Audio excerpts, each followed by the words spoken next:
O Muslims, let me tell you something that you should need to know. There's a report that's been put out. This report has been developed in America. It is what most of the governments in the world today are using as a ruler and a parameter to judge Muslims, to evaluate Muslims, to diagnose Muslims. And let me read to you what they have said concerning us. They, the so-called non-Muslim experts, have politically and ideologically grouped us into the following categories. They said that the Muslims of the world are of basically 4 different kinds. They're talking about Ta'ifiyya now. They are fundamentalists, they are traditionalists, they are modernists, and they are secularists. Let me define those terminologies for you.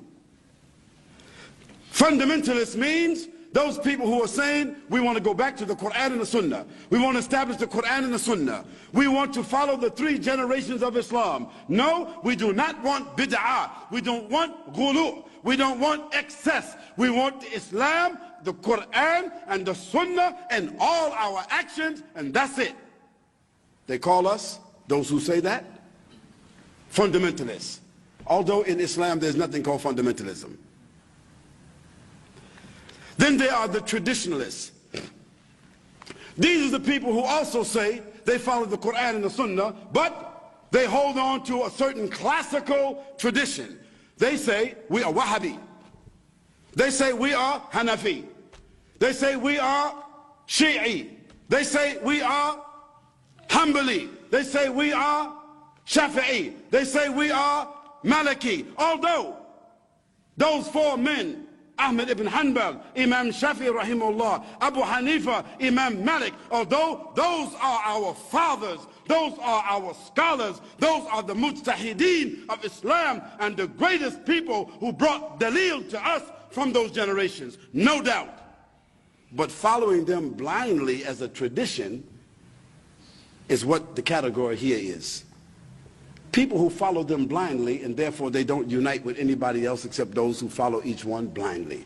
They are called traditionalists. Then there are the modernists.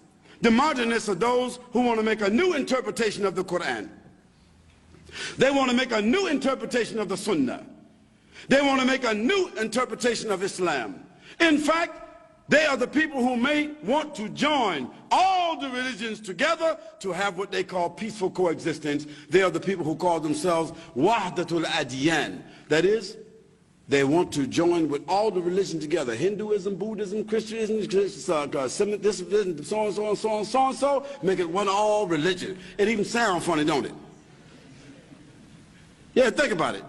Hinduism, Buddhism, Christianity, Judaism, Brahmism, Shiism, Heism. They want to bring all the religions all together with respect, and everybody want to go down the road together.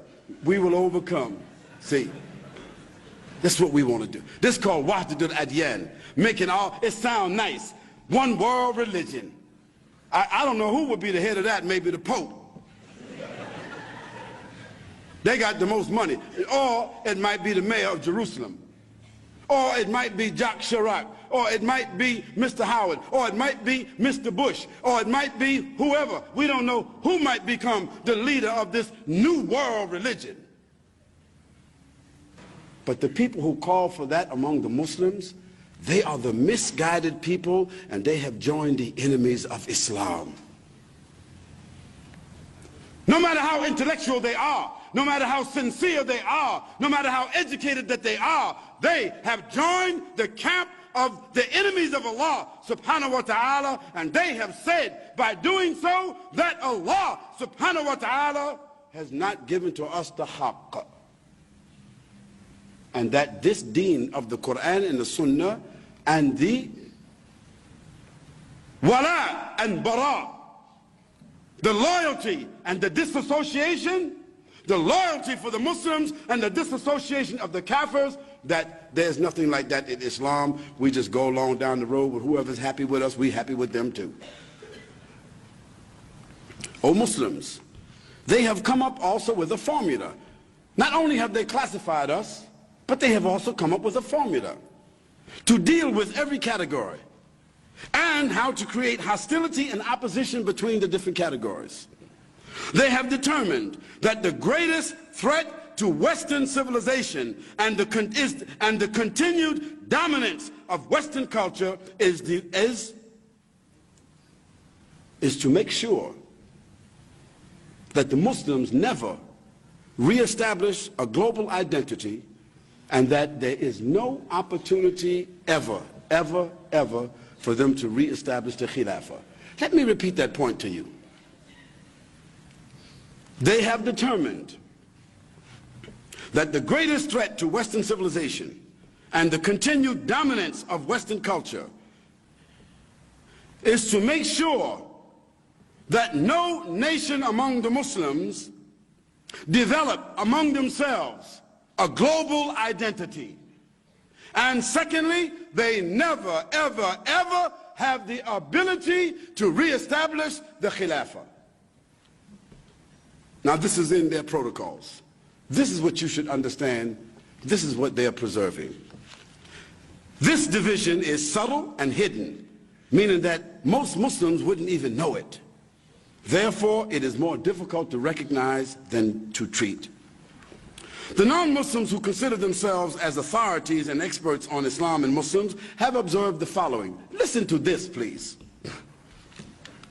The Muslims in the world are divided into the following basic socio-political groups: Asians, Arabs, Africans, those of the Far East, those of the Near East, those of European, American, and Australian backgrounds, although those are of the minority, those of Slavic and Russian backgrounds, although they are also a negligible population, and those of South America. This is what they said.